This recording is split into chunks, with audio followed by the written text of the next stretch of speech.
We love to talk about and learn about everything. At a time when some people are stressed by world affairs and anti-Semitic attacks, we want to be a safe space where we can, in a respectful way, look at what we're doing and what's going on in the world. We are an important sub-community of the broader Chautauqua community. This is the 17th year that we've been operating the Everett Center. It's named after the extraordinary late Henry Everett, and we were so fortunate that his wife Edith and the family gave the money to build, furnish, and decorate this amazing facility. And now, because they had a vision of a place where we could have talks, and also people who wanted to stay at Chautauqua. We have a few rooms that people can stay in on a weekly basis. So that vision is succeeding through a lot of volunteers. So if you feel like volunteering, please come talk to me or anybody else with an Everett badge at the end. And if you're here for the first time, please just come tell me who you are, what your name is, where you're coming from. So we invite our scholars to give 2 talks. There was one yesterday, and we're going to have the second one today. We also show films on Sunday afternoon and Wednesday afternoon. The schedule is on a big poster outside. All of this is in our brochure that you can pick up for all 9 weeks. It's also on our website. In order to operate this place, the burden is on us collectively. A lot of us pitch in with donations. We invite you to join us. You could do it if you'd like to do QR codes and credit cards, if you like to write checks. It's us collectively that are sustaining this place, and we're grateful for all of your support. If you want to know more about the breadth of what we're trying to accomplish and have accomplished, we have a brochure that explains what we're trying to do and what we're doing. You're welcome to look at it. So now to the logistics before I introduce Aaron Zedman. The big logistic is it would be nice if no cell phone ringers went off during this talk. The only way that could happen is if you push the button to have your ringer on silent. About our speaker, Aaron Zedman is the Gloria and Ken Levy Fellow, Senior Fellow, at the Washington Institute for Middle East Policy, Near East Policy. He directs the Islamic State Worldwide Activity Map, and he publishes greatly. Besides his work at the Washington Institute, he's a visiting research scholar at the Department of Politics at Brandeis. He's affiliated with the Global Peace and Security Center at Monash University. He founded the widely referenced website Jihadology. Come talk to me if you need the link. He's published 2 books so far. The first was Your Sons at Your Service, Tunisia's Missionaries of Jihad, which was nominated for the Need Memorial Book Prize in 2020. His most recent book is The Age of Political Jihadism, a study of Hayat Tahrir al-Sham, the group that is now behind the Syrian government. That was published in August 2023, and he's already started on his next book, tentatively titled Heartland of the Believers, A History of Syrian Jihadism. His research is pretty comprehensive. It covers all Sunni jihadi groups in the Levant, North Africa, Afghanistan, and the Sahel. And he's looked at diverse issues like online mobilization, how governance is evolving, the use of foreign fighters fighting not in their home country. He's conducted research in Tunisia, Turkey, Iraq, Lebanon, Palestine, and Israel, and been an expert witness in front of Congress, in judicial cases. He's invited to advise and brief many governments, intelligence agencies, companies, So we are so fortunate that you're here with us. And today he'll be talking about how the Gulf states, which is the topic of the week for Chautauqua, are interacting with the evolving Syria. Aaron, thank you for being here.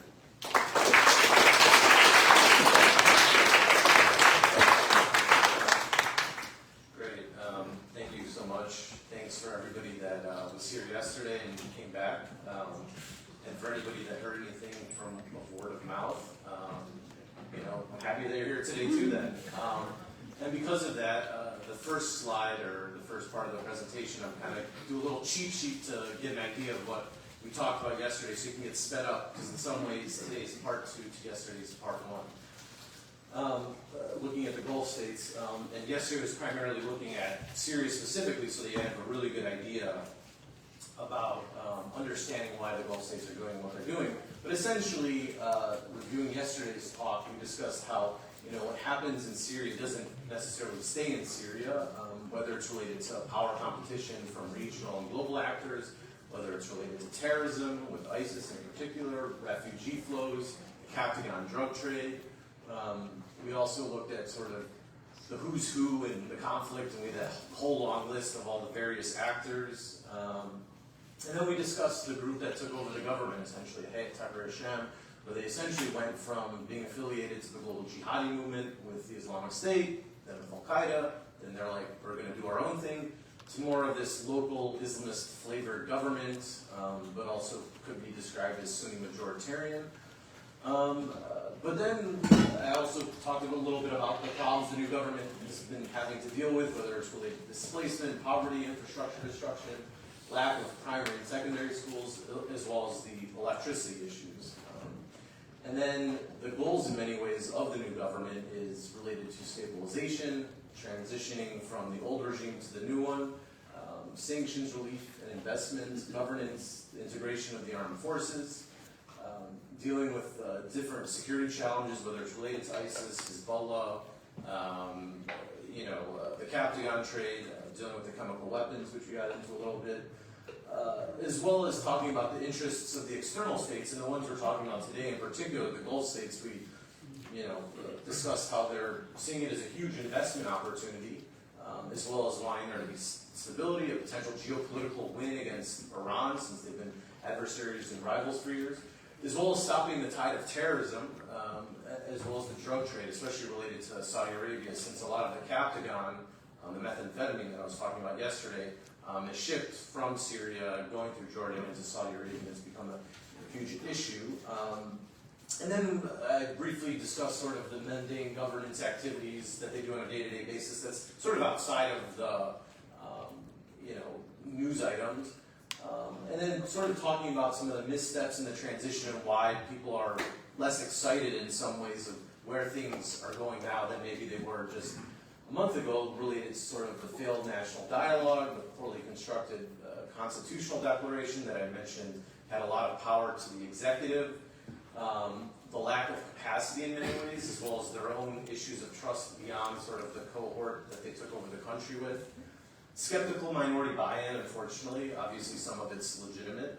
We obviously, unfortunately, saw a massacre against Alawites in March. More recently, we saw the massacre against the Druze a month ago, as well as sort of the back and forth between the Syrian Democratic Forces, which is majority Kurdish, and the new government in terms of the integration issues. And then we've seen a slow transitional process related to transitional justice, as well as the fact that the government is mainly focused on traditional notables and not civil society. So hopefully that's sort of, I know that's 5 minutes condensing sort of what we talked about yesterday. That was 45 minutes to sort of be a little bit of a primer, refresher for those who are here, but also those that weren't here, hopefully a little speed up situation.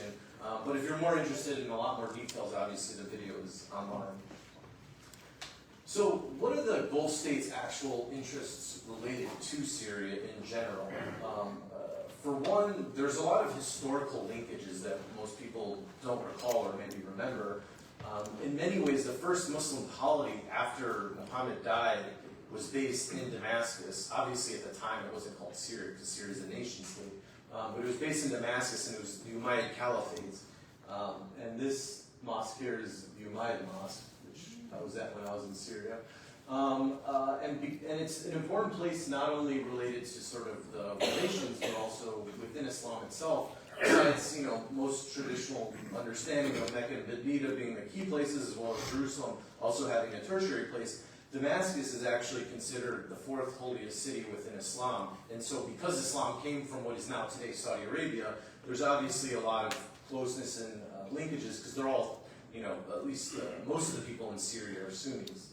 But then beyond sort of that religious affinity, I guess you could say, many tribes and clans that are still in Syria to this day have a lot of relationships and family connections to different Gulf states, especially in Saudi Arabia. And so, you see a lot of people going back and forth in many places. Plus, during the time of the Assad regime, which we discussed a little bit yesterday, because he did crack down against a lot of the Sunni population, besides some of them going to Western countries to try and build a new life because they were suppressed in some ways, a lot of Syrians actually moved to different Gulf states to start, new careers, especially in engineering related to, oil and gas and things along those lines.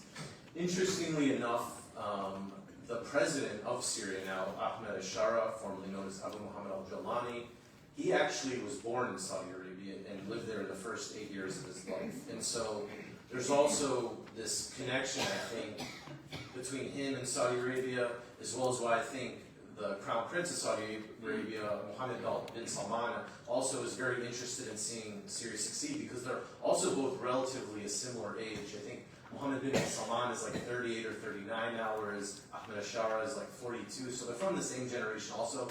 So they feel a lot of closeness related to that too.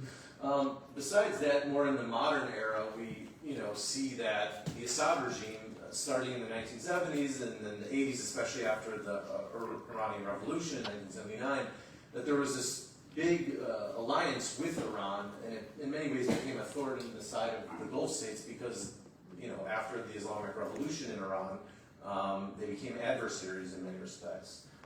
And some of this relates to not only geopolitical issues, but actual terrorism issues. So the IRGC, the Iranian Revolutionary Guards Corps, actually had some recruitment and plotting based in Syria, because there's an important Syrian Shia shrine there, Sayyidah Zainab.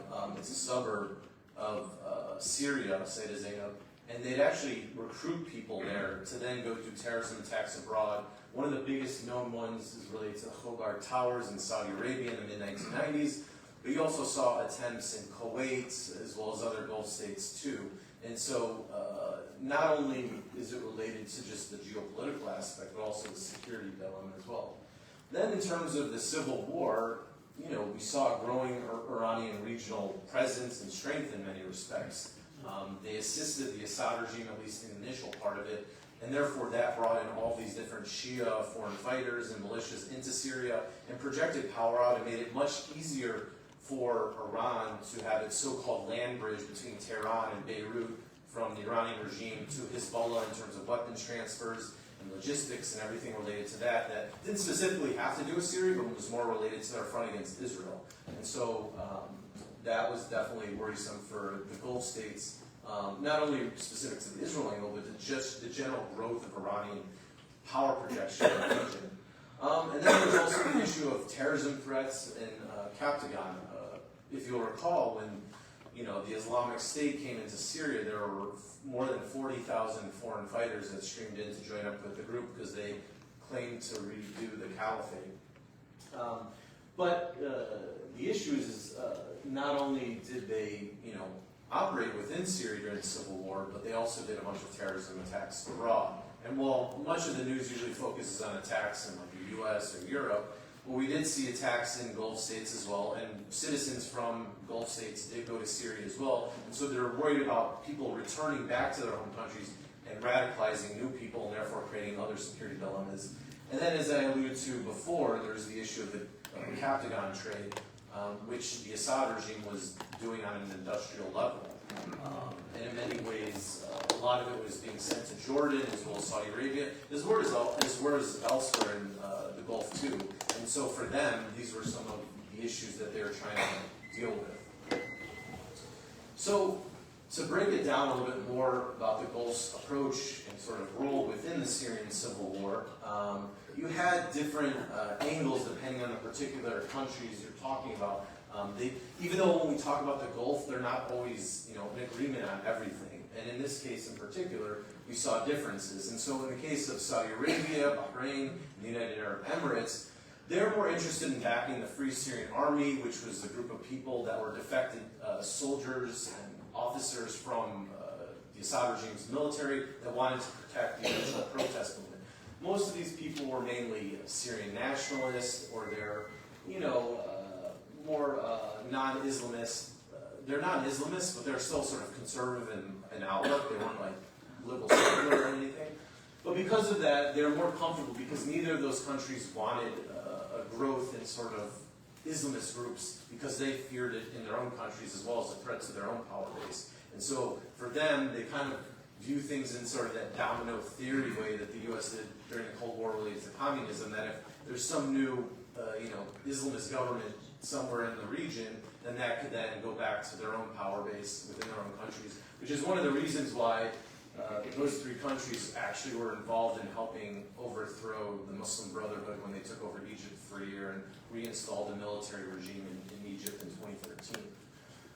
On the other hand, you had Qatar and Kuwait alongside with Turkey. Obviously, Turkey's not in the Gulf, but they're worth mentioning since they all kind of did the same thing, where they're backing more Islamist and Salafist type of groups, such as Ahr al-Sham and the Islamic Front.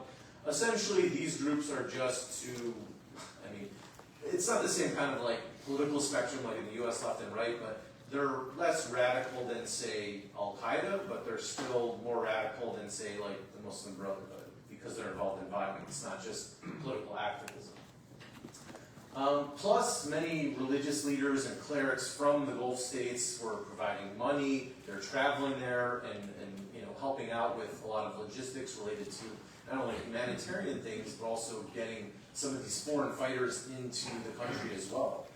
And just as an example, as one case, Dr. Abdullah Mohasini, he's actually Saudi himself. He traveled there all the way back in like 2012 or 2013, and he actually has remained in Syria to this day, and he's a close ally of the government now. And he's gone through sort of that same similar transformation that we saw with the people that are now in control of Syria, where they were originally with Jabhat al-Nusra, then Hayat Tahrir al-Sham, and now the government. And so it's interesting to see even foreigners that were associated with those groups have also kind of had this more open transformation in recent years. So another thing that I think is worth commenting on is the fact that Qatar, in some ways, indirectly helped promote Abu Muhammad al-Jawlani, who is now the president of Syria, better known as Ahmed Ashara now, his real name, not his kunya or nom de guerre. And so in the aftermath of Jabhat al-Nusra breaking from the Islamic State in 2013, he wanted to get some level of publicity about, their changed stance and that, we're not as extreme or bad as the Islamic State. And so he had his first interview with Al Jazeera back then. And as you can see, he literally was just only showing his shoulder, and he still was not showing his face. This is actually something interesting that we didn't get into yesterday, but Shara, he didn't show his face publicly until around 2016, 2017 time period. So for the first 5 or 6 years of the Syrian civil war, nobody knew what he looked like, unless you're obviously part of the group and been in meetings with him. And so there were always questions about this, because many people were wondering, who is this guy? Since up until a week or two before the fall of the Assad regime, we didn't even know what his real name was. We just only knew him as Abu Muhammad al-Jawlani, which was made up. Then you saw another interview in 2015. It was 2 parts, so they aired it a week apart. But now you got to see like the side of him too, not just his shoulder. So he's being a little bit more open maybe. Big transformation in a year and a half. But then finally, after he showed his face for the first time and I think it was July 2016 if I recall, in September he once again had an interview with Al Jazeera, more openly talking, and as you can see, he's showing his full face now. Obviously, he's still in more militant garb. He's the one on the left. Yeah, this is Sharp.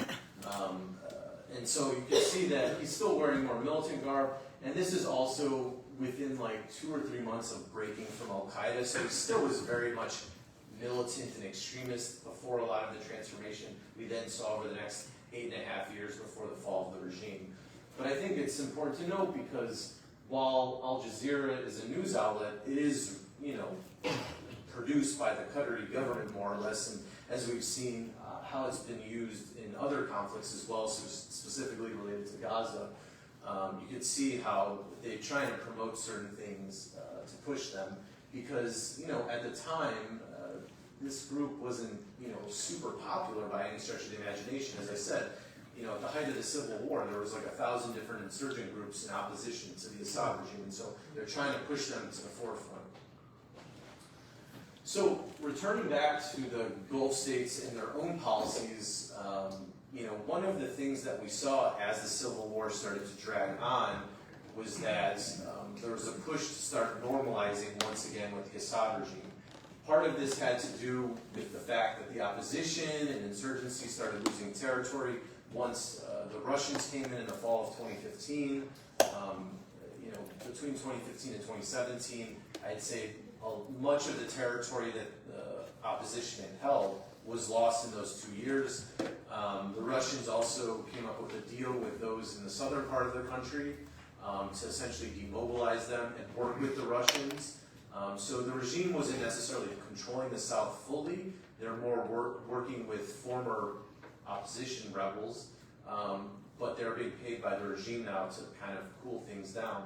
And part of it also had to do with the fact that the Russians cut a deal with the Israelis and Jordanians to tell them to stop supporting the Southern Front against the regime as well. So then you fast forward to March 2020, that's when, the conflict more or less became a frozen conflict because nobody was really taking any more territory for one another. Everybody was digging in, whether it was in the northeast and eastern part of the country where the Syrian Democratic Forces were, whether it was sort of in the northern and central part of the country where the Syrian National Army was. Again, the Syrian Democratic Forces is a group that the U.S. backed to fight against ISIS. The Syrian National Army is the Turkish-backed group that the Turks used to try and stop the Kurds from controlling more areas of the country. And then in the northwest, you had Hayat Tahrir al-Sham, or HTS, the group that eventually overthrew the Assad regime. And that then led to, a lot of introspection, I guess you could say, by the Gulf states because of the new reality on the ground. They couldn't support the opposition and the insurgency because there wasn't really anything going on anymore. The only one that, the only place that most people still considered an oppositional area was in the northwest with Hayat Tahrir al-Sham because the Syrian National Army that was backed by Turkey was more or less a proxy of Turkey, so they weren't opposing the Assad regime anymore. They were mainly focused on the Kurdish Syrian Democratic Forces. And so as a consequence, both the Russians and Iranians were pushing countries to try and normalize with the Assad regime again. At first, it mainly was able to get the Egyptians and Jordanians on the side, but eventually around 2021, 2022, you started to see more Gulf countries getting involved, whether it was Saudi Arabia, Bahrain, United Arab Emirates. And so, seeing those countries together again, it's not so surprising since they're the ones not focused on being involved with the Islamist factors, because the only ones really in charge of anywhere in the opposition anymore were the Islamists, so it's not surprising. Even in the years before the fall of the regime, we also saw Turkey starting to talk to the Assad regime again, discussing the potential for normalization as well. And a lot of it had to do with the fact that the Turks wanted, the U.S. to leave so that they can deal with the Kurds, essentially. And so they're trying to work all these angles more or less. But in the end, they never fully normalized. And even though the Turks weren't supporting Hayat Hashem to overthrow the regime. In many ways, they weren't upset to see the regime go in December last year. And interestingly enough, in the year before the fall of the regime, we also started to see Western countries question whether, realpolitik, let's deal with this regime. We know that they killed like 1 million to 1.5 million people, but it's in power. The Russians are there, the Iranians are there. What can we do? And so you saw Italy and the European Union really start to directly talk to them. The U.S. secretively was talking to the Assad regime as well, mainly focusing on some Americans that the regime had taken prisoner and tortured. Maybe you know Austin Tice, he's been in the news before. And so it was more related to that instead of having good relations between the countries, more like specific to a topic. We saw many of these states in the Gulf then reopening embassies in Damascus, or Damascus reopening their embassies in those states, as well as talking about potential economic deals for rebuilding the country, since it seemed as if it was a frozen conflict. The only country that really held out on this was Qatar, holding firm and not being involved in any normalization efforts related to the Assad regime. And they continued to support the Syrian opposition, which is one of the reasons why a lot of Syrians are highly appreciative of Qatar today. In many ways, don't have as much of an issue with them as maybe some other countries. What has happened now since the fall of the regime? In many ways, as I discussed yesterday, there was a huge opportunity, and now there could be legitimate relations with Syria in a way that wasn't really based off of realpolitik, because the Gulf states still didn't like Assad. But now they feel more of an affinity and warmth to them, and having a real strategic relationship instead of it being more tactical on some levels. And so from the beginning, we saw that Qatar, Kuwait, and Oman was all in, talking to the new government, engaging with them, trying to assist and help out. Interestingly enough, maybe not interesting based off of what I've already said, but Saudi Arabia and the United Arab Emirates were a bit skeptical at first, in part because of the ideological background of Hayat Tahrir. There are a ton of rumors. Obviously, I cannot confirm because I'm not in the government or in the governments of the Emirates or Israel.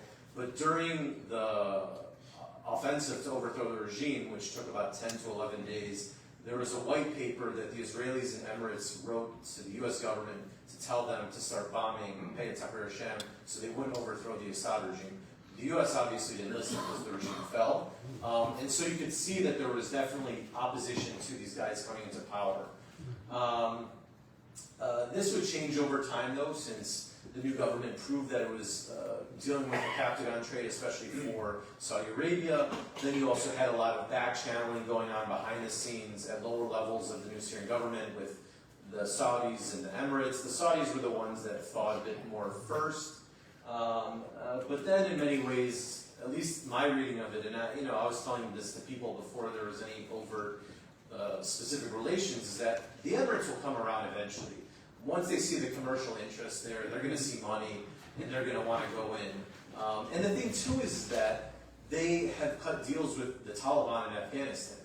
The Taliban is way more extreme than Hayat Tahrir has ever been. Like, they have no issues with women. Like, women are part of the workforce, they're part of education, they're part of society within Syria, which is obviously not the case in Afghanistan. Let alone the fact that the Taliban never broke with Al-Qaeda in the same way that Hayat Tahrir actually not only broke with them, but dismantled their new group in 2020, as I discussed yesterday. And so it wasn't surprising that eventually the Emirates did come around after a round of discussions over time, over a couple of months.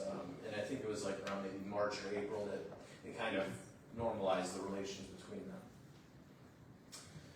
So, from a Syrian angle, they also had a lot of interest in working with the Gulf states.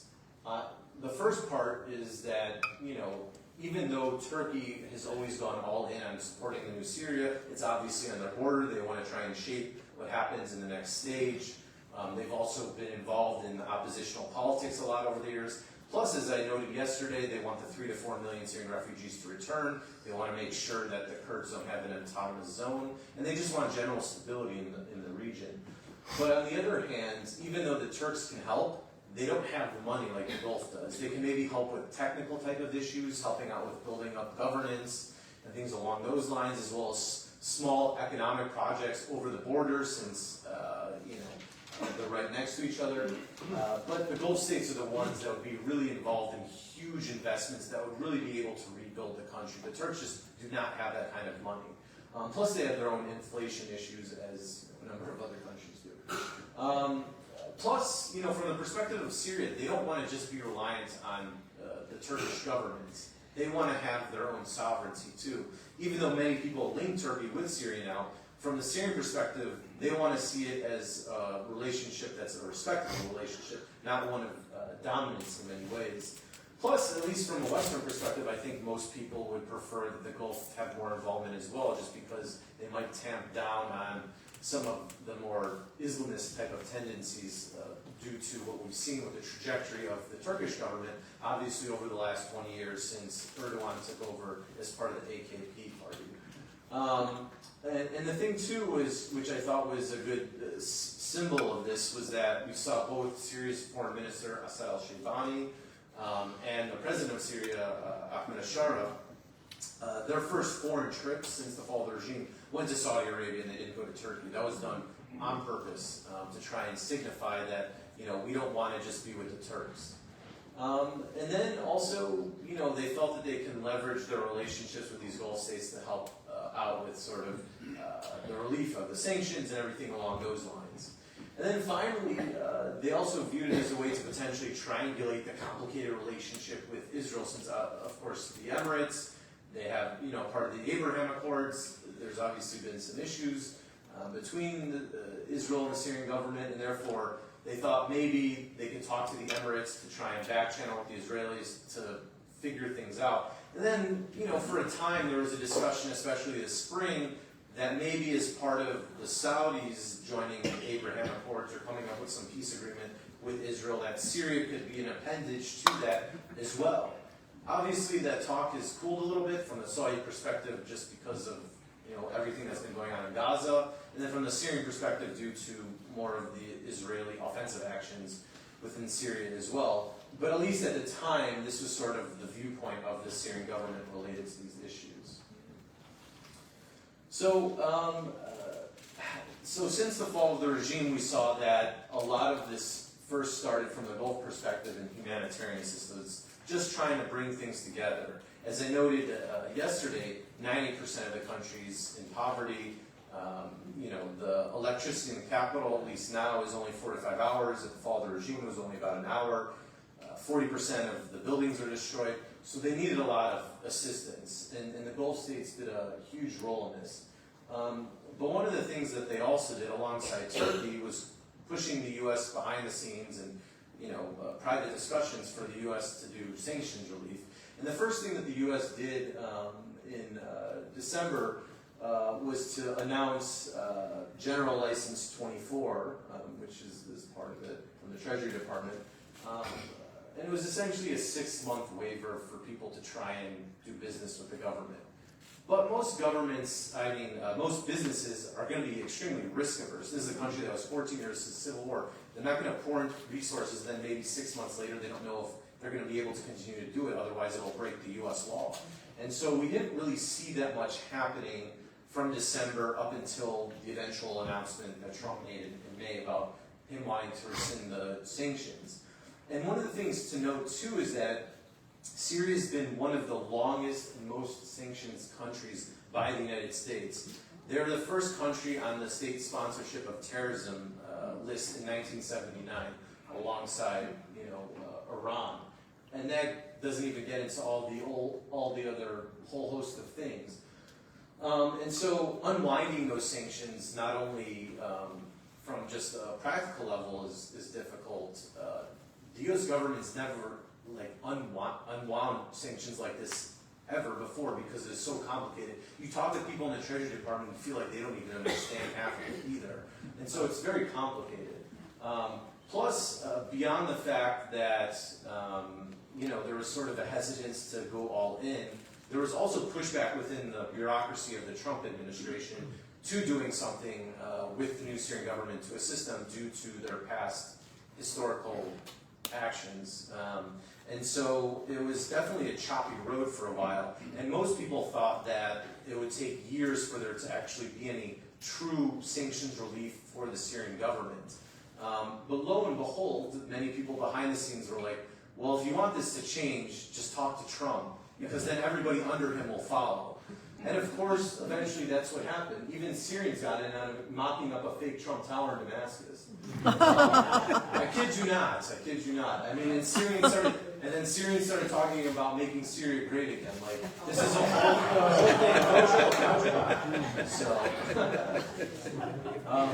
thing. And so eventually, like I said, in May, during the time when the U.S. government had a huge meeting with the Saudis, there were rumors swirling around for weeks beforehand that maybe MBS, or Mohammed bin Salman, the crown prince, right here, would convince Trump to take the sanctions off of Syria. And that then, Syria's president, Ahmed Ashara, would meet with Trump, and it would be this huge, announcement. And that's exactly what happened. And they saw each other, a very interesting face looking at him. But you could see that Mohammed bin Salman, when Trump made the official announcement, was very appreciative. Yeah, that is Elon Musk. He was part of the delegation. That was before the beef between Trump and Elon Musk. Anyways, but of course, in Trump's typical vernacular, called the guy who formerly was part of the Islamic State and Al Qaeda, a young, attractive guy, tough guy, strong pass, strong pass in Al Qaeda, very strong pass, fighter.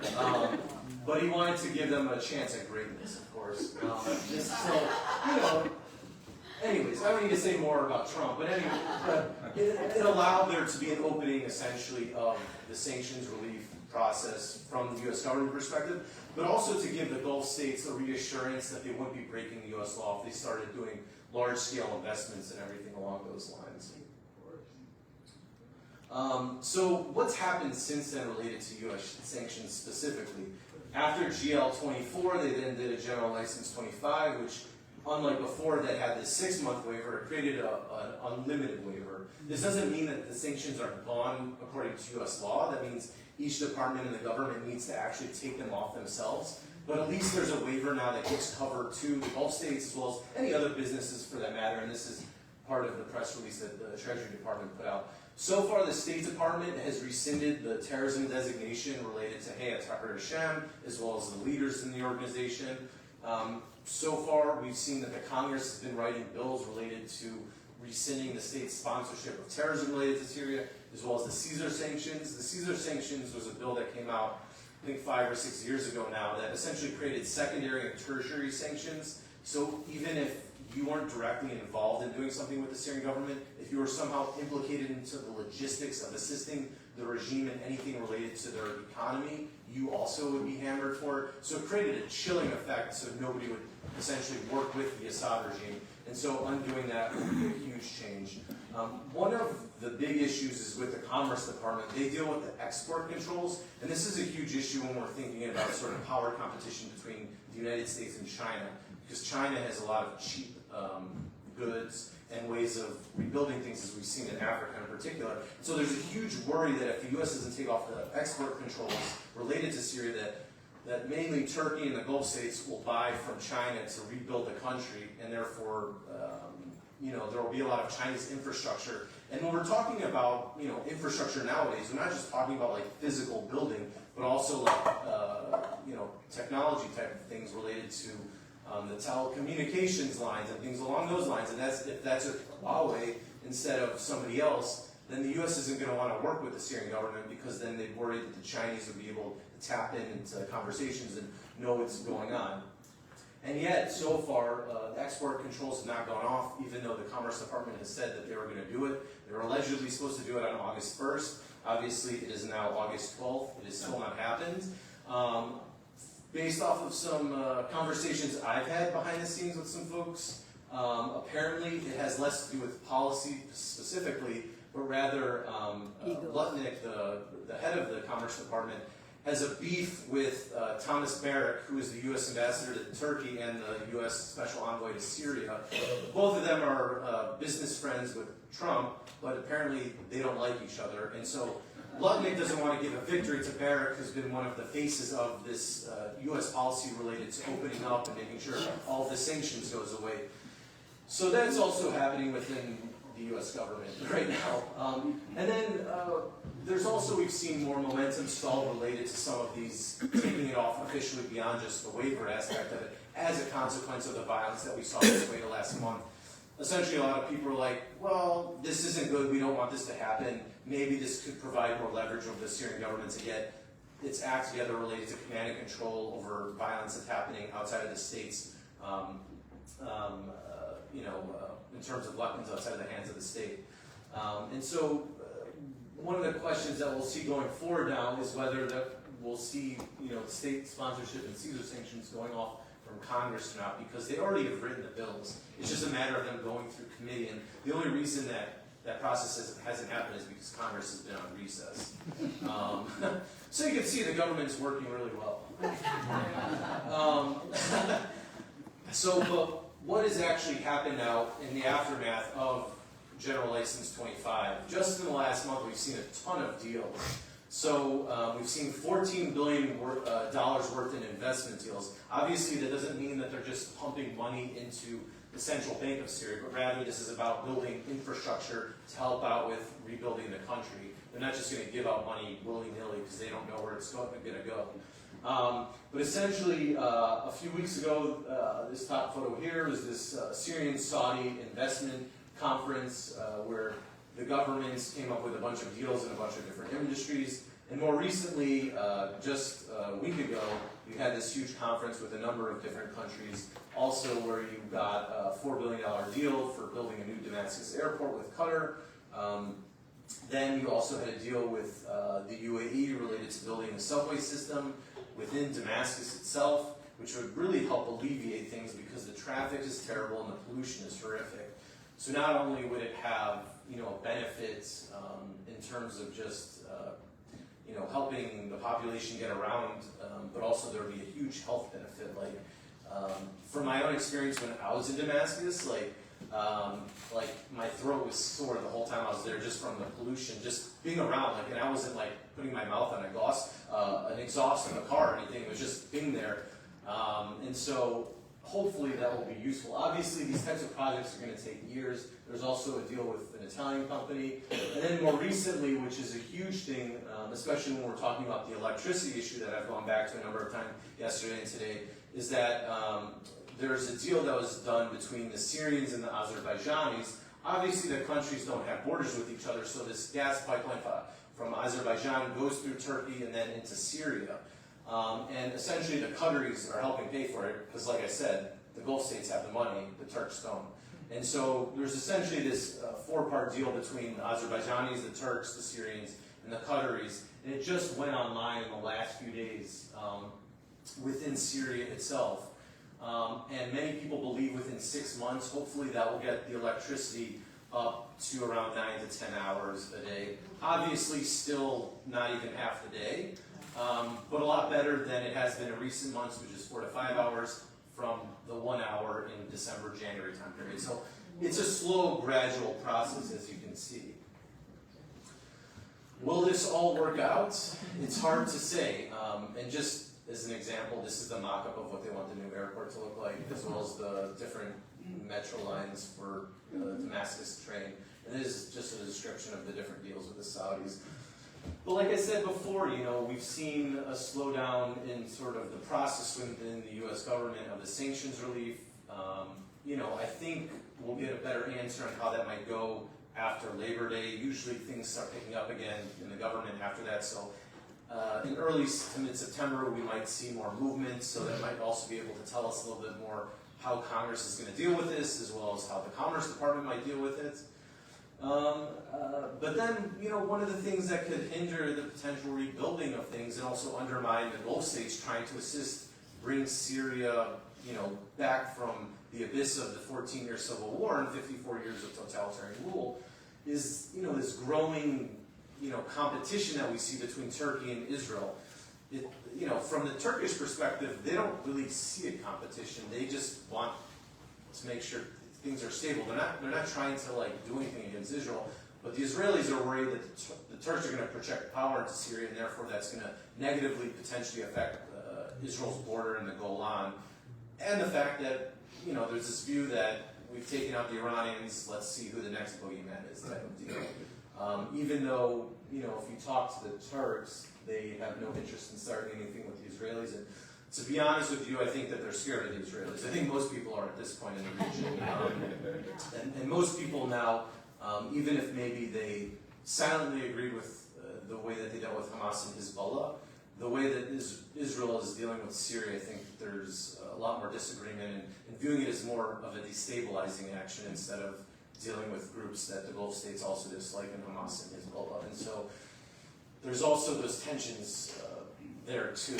But, depending on how things evolve, if Syria does succeed, in many ways, it could look like what we've seen with the Gulf states over the last 30 years, where there's been this huge growth in the way that they've been built up. If you look at pictures of Dubai from like 1990, you'll be amazed. Just Google it, I promise you, and compare it to what it looks like now. It's just incredible. It's like those pictures of China in the 1960s to like now. It just like blows your mind. And so there's a possibility that something like that in Syria could happen as well. And the thing is like I noted yesterday, Syrians are highly educated, they're highly entrepreneurial, and therefore there's a lot of opportunity for it to be sort of like a Startup Nation 2.0 situation, especially since not only is this the case within the country itself, but also within the diaspora even more so. And there's Syrians literally everywhere in the diaspora, not just in the US and Europe, but South America, you see them. There's even, just the other day there was a group of Syrians that had moved to Japan that had gone back to Syria to meet up with the new government. So they've spread out. So they have a lot of potential economic connections globally then. So there's a lot of potential there. But it's a lot of ifs. Just because they, signed those agreements with those various Gulf states in the last few weeks, that doesn't necessarily mean it's going to happen. A lot of it will depend on the continued security situation, as well as just the way that the government is viewed and being able to sort of deal with things within their own house and making sure that, these individuals and groups of people that have arms that have been doing things against the state stop. And so, it's obviously hard to predict the future. Personally, I'm hoping for the best because I think it will be better for the region and the world in general. Like I said yesterday and the beginning today, if Syria, doesn't succeed, it's quite possible that whatever comes next will then affect regional states poorly, as well as especially Europe, just like we saw at the height of the Civil War a decade ago. But we'll see what happens. I'll leave it at that. We got like 15 plus minutes or so for questions and answers. And thank you again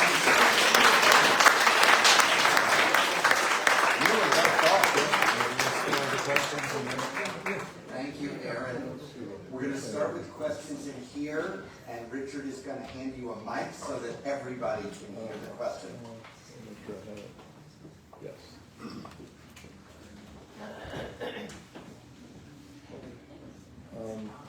So yesterday, you mentioned that there were a lot of massacres. Yeah. So I looked it up, to see what that was. It's a lot. 1,500 deaths here, 1,400 there, people tortured in jails and that type of thing. This all looks great, and I hope it succeeds, but can it succeed without Israel's support? I think in many ways a lot of things will happen in Syria based off of whether Israel wants it or not. Which, I think from a perspective of most Syrians, they're not happy about that. They want to have sovereignty over their own country. They were just living under 54 years of totalitarian rule. There's a 14-year civil war. They just want to be left alone to rebuild the country. And then Israel sticking its nose in their affairs from their perspective is only creating more tensions, especially since a lot of Israel's focus has been on saying that they want to protect the Druze or minority groups, even though the Israelis did nothing about the Assad regime doing anything against these minority groups for the last 14 years. So personally, I don't think it's really about that. It's more about Israel's own power projection. I think for the Syrian government, they need to deal with their own ranks and actually retrain them in a professionalized manner. Part of the issue is that, as I talked about yesterday, they're bringing in forces from other insurgent factions that they weren't in control of when the regime fell. So when they overthrew the regime, there was barely any reports of any civilians being killed at all during a 10, 11-day offensive. And so the issue is getting control and command over these forces that they've put into the military now, which unfortunately they have not been able to. And then beyond just the specifics of people that are actually in the military, because there was a civil war, everybody's got weapons. The country is awash in weapons. And so, people that have weapons might not even be a part of the state. And they're also involved in criminal activity, which is part of what really started the issue in Sweden with the Druze, was that there were sort of warring parties between Druze and Bedouin actors that were both involved in criminal activity. And they started kidnapping each other, and then they started doing tit-for-tat violence. And then the Syrian government tried to come in and break it up. But then, as I noted yesterday, the Israelis don't want the Syrian government to be, on a military perspective, in southern Syria because they're worried about their own border security. So then they bombed the Syrian government. And then the Syrian government's like, okay, well, we don't want to get killed. So they withdrew, but then that let the Bedouin go in and literally slaughter the Druze. And so I think that the Israelis also need to have a bit more forward-leaning understanding of the situation in a more nuanced manner. And that expecting the Syrian government to be some perfect liberal democracy after 54 years of totalitarian rule, and the fact that the whole society has their own traumas, whether the minorities, because of their own worries and fears related to these deaths, as well as historical deaths. I mean, we know that Christians and Alawites were massacred during the Ottoman era and things along those lines. Or, for that matter, the majority Sunni population. I mean, everybody talks about minorities, but the majority population has been, killed for the last 14 years. They have their own traumas, and they're worried about people coming and taking them out again, too. And so, for me, I think that's why, the U.S. needs to play a constructive role in trying to bring everybody together and trying to understand. And the thing, too, is at least from my perspective, there's a huge opportunity here. The Syrian government does not like Iran. They do not like Hezbollah. They fight ISIS. They deal with the Capricorn trade. From my perspective, I would think the Israelis would be happy with that. They have a lot of security interests. And so the question is how it will evolve. Obviously, I can't predict that. I'm hoping for the best. But if the Israelis continue to get involved in the domestic politics of Syria, it could further destabilize things and then lead to a reoccurrence maybe of a local civil war instead of being against the Assad regime, but more just literally everybody against each other. The biggest issue, though, is just that the bandwidth and capacity of the U.S. government is not very good, since a lot of the diplomatic corps has been hollowed out in the last 6 or 8 months. So that also makes it more difficult then for the U.S. to do this, because it's not just going to be the high-level people that need to do this on a day-to-day basis, but just the random bureaucrats within the U.S. government that could talk to things at the mid-level before there's large-scale meetings with leaders to try and resolve these issues. But just for example, today there was a pretty big meeting in Amman in Jordan between the U.S., Syria, and Jordan. They put out a joint statement and talking about creating a working group to try and resolve a lot of the issues related to Sweden. Obviously, Israel wasn't there. Syria doesn't have an official relationship with them, but I imagine that they're clued in on what was going on. But the hope is that there will be more of those types of things where they all can come together, because if you look at all the countries in the region, as well as the U.S. and Europe, everybody wants there to be a success in Syria because they don't want it to turn into a Somalia scenario or anything along those lines. And so, even though we talked about Israel potentially having, a role in deciding whether or not things succeed there, they're sort of on an island in some ways compared to the rest of the region, as well as the Western countries. And so that also complicates things as well. Why would Israel have supported Assad? I wouldn't say that they've supported Assad. Obviously, the Syrian government fought against the Israelis in 67 and 73. In 67, Hafiz al-Assad, the father, he was the defense minister. And then, obviously, in 1973, he was then the president of Syria. And, of course, Assad was in an alliance with Iran. He also worked with Hezbollah. There was a bunch of Palestinian militant groups that were able to train within Damascus, such as Hamas, Palestinian Islamic Jihad, PFLP, all the alphabet soup group of names.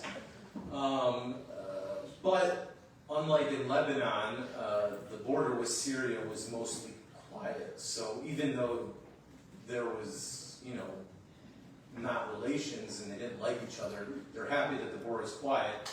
And from an Israeli perspective, I think that they worry that the border is not going to be quiet now and it's going to be fired up just like in Lebanon or Gaza, or maybe the West Bank. But the thing is that if you look at what the Syrian government's been doing, literally the day that they took over Damascus, they literally said publicly, we want to follow the 1974 border disengagement agreement, which is the agreement that Israel and Syria made after the 73 war that essentially created the strip in Quneitra between the Golan Heights and Syria, this sort of a boundary between them and no man's land type of thing, so that there wouldn't be any issues. And so pretty much since the beginning, the Syrians have said, we don't want anything there. And the thing is the only groups that would potentially worry or do anything against Israel in those areas would be likely remnants of Iranian-backed groups that were in there. And we've seen that the Syrian government has gone against them everywhere else in the country, so why wouldn't they do that in southern Syria too? And so for me, I think that the Israelis from the beginning should have done the same thing that the U.S. did, where the U.S. provided intelligence to the Syrian government about ISIS in particular, because of course the U.S. presence in Syria is mainly about the fight against the Islamic State, and been trying to test them and be like, here's some intelligence, we'll see if you're actually genuine, you actually want to deal with these issues in the same way that we do and you as a potential partner. And Damascus did, and since then the relationship between the U.S. and Syria has gotten stronger and stronger, and not only is the U.S. feeding intelligence related to ISIS, but they're also going on joint operations together against ISIS. We've seen 2 now in the last month or so to arrest some ISIS cells. If the Israelis did the same thing, I think it would be a lot better. Tell them, like, oh, you see an Iranian cell or some Hezbollah cell, like, go after it. We'll see if you're trustworthy. But they didn't. Instead, the Israelis just start bombing themselves. And that's created frictions. Even though, if you look at the activities of the Syrian government and the rest of the country where they control, they've gone after Iranian remnant networks. They've gone after Hezbollah networks. They've broken up weapons shipments going across the border trying to get to Lebanon to help rebuild Hezbollah's capabilities. They've interdicted, I think, at least 35 to 40 weapons smuggling attempts to get it to Hezbollah. So, yeah, I mean, for me, it doesn't make any sense. But also, I understand that a lot of the policy is being done in the Prime Minister's office, and the bureaucracy and a lot of the military and intelligence parts of the Israeli government have disagreed with that tact. And then also a lot of Israeli politicians outside of the coalition that runs the country also disagree with this way of doing it too. And many, believe that if there was a change in leadership in Israel, there's the potential that there could be a better relationship then, or one of more, less tension, I guess you could say, between Israel and Syria. Because I think for me, there's not going to be any Abraham Accord situation in the near term now as a consequence. But at the very least, it would be good if there can be some non-belligerent agreement beyond just the 1974 border agreement. Sort of, we don't want to deal with you, you don't want to deal with us, we're going to do our own things, let's live and let live. We're sort of in a cold peace, but not in anything official like Egypt or Jordan or the Abraham Accords. At least that's what the initial thing would be. So. Aaron, I'd like to shift gears a bit. Sure. We're all aware of the current administration's draconian cuts in funds for international students and withdrawal of their visa requests. And I'm sure that the United States is still interested in a stable, if not increasingly growing relationship between our country and the Gulf states, including Syria.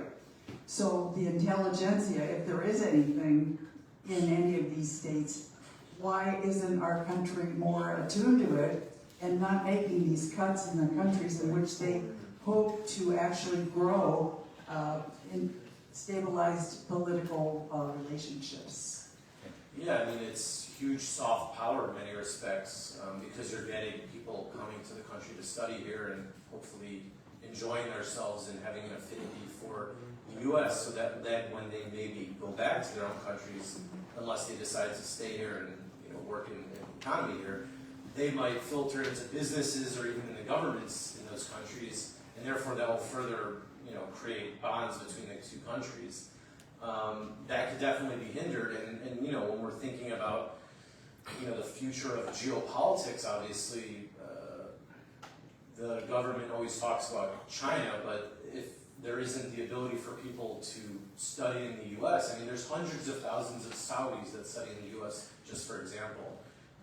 If they then shift to, say, going to China instead, that indirectly, is an own goal on some levels, because not only does it help with building a closer relationship between the future of those constituencies, countries, etc., with China possibly, but then also doubles back as being a negative to the United States and its own soft power, because you're not necessarily forcing anybody to do anything, it's more just a natural process. So I agree, it's definitely problematic, and we might not see the results of it today, but the yo-yo effect of it in 20 or 30 years, it'll sort of be like the frog in the warm pot of water that slowly turns up and it doesn't jump out right away because you don't see it right then. But then by the time we see the results of it, it might be too late, and then the U.S. will be in a much more disadvantageous position vis-a-vis these countries, our allies, as well as our standing in the sort of geopolitical part of the world. I think I heard you say that there were Gulf citizens going to Syria to participate and in the jihadi or Salafi groups. After 9/11, the Gulf states were deeply embarrassed by their citizens being there, and there were all kinds of efforts made to try to prevent that sort of thing from happening. How is it that this activity actually happened and people were able to get trained and thinking about going and then actually go? Yeah, I mean, a lot of it had to do with online mobilization, recruitment, but also the fact that people weren't flying directly to Syria because it was obviously a war zone, but they were flying to Turkey. And if you say you're just going to be a tourist to fly to Turkey, you're just going to do that, and then you could cross the border into Syria. And the Turkish government wasn't really stopping anybody going into Syria until the spring of 2015. So you sort of had this open time period for 2 years or so where foreign fighters are streaming in, not just from Gulf countries, but from all over the world. I mean, there were foreign fighters from 110 countries that went to join up with the Islamic State, for example. That's part of the issue, is that it was just very easy to get to Turkey to then get into Syria, because Turkey's in the middle of the world and a huge transportation hub as well as a huge tourist destination. And so many people, just said that they're going to Turkey to be tourists, but in fact they're going there to join up with, radical movements. The government that currently controls Syria, is it a democracy, a dictatorship, a military junta? What kind of government is it? Is it trending in any direction? Does a citizen have any influence over his own government in Syria? It is not a representative or liberal democracy. It's currently an authoritarian government. It's run by a small coterie of individuals. They plan on creating a legislature for it where people will be able to vote. But as I mentioned yesterday, for those who aren't here, 1/3 of the legislature will be appointed by the president. So again, there's questions on how much independence it has. And then there's also the issue that much of the engagement of the government is with traditional notables. So it's like businessmen, religious leaders, tribal sheikhs, important families. That trends towards men versus civil society, which is more on par 50-50 between men and women, if not more women. And therefore, there's also the worry that women will have less of a role, even though they do have a role. It's not like Afghanistan or anything, but they won't have as much of a role if it was more representative. So I'll leave it at that. Thank you. I want to thank Dr. Zelling for an extraordinary set of talks.